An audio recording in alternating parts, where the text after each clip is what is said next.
Hi guys! Papunta ako ngayon sa Pure Gold. Pure Gold kami. Ito ang aking atake ngayon. Ayan. O, di ba?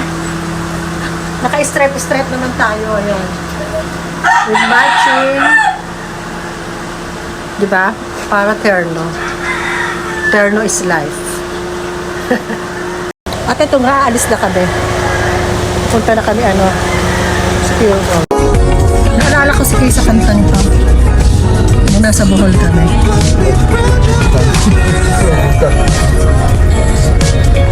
Pwede na. Hindi ko yung kapit.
Para kay kimchi.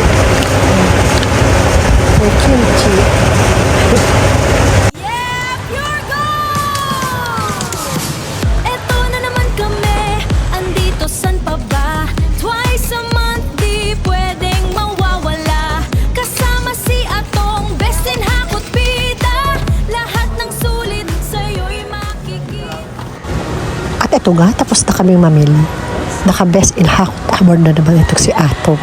Kasama pa ang mga pagkain ng kanyang mga manok, gatas, saka oatmeal. Kaya humaba ng ganyan. At eto na nga, hinatid na kami ng boy dito sa aming car. Thank you sa iyo. Okay, thank you.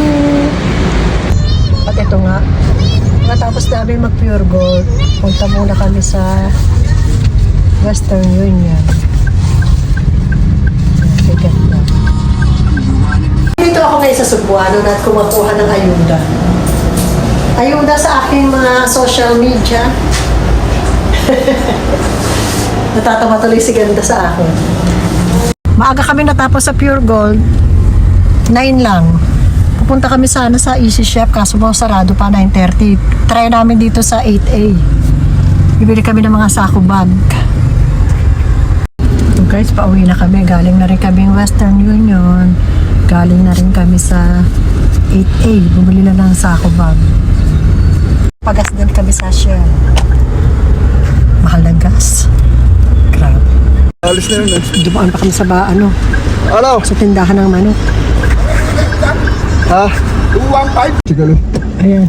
Bibili pa na pakain ng manok. Patuka ng manok. Bibili pa siya ng patuka ng manok. Panggas wala pero pagpatuka may pera. Hi. Naghihintay ako. Dahil bumili pa siya ng patuka ng manok. Okay, that's all for today's Pure Gold. See you again next month. Bye!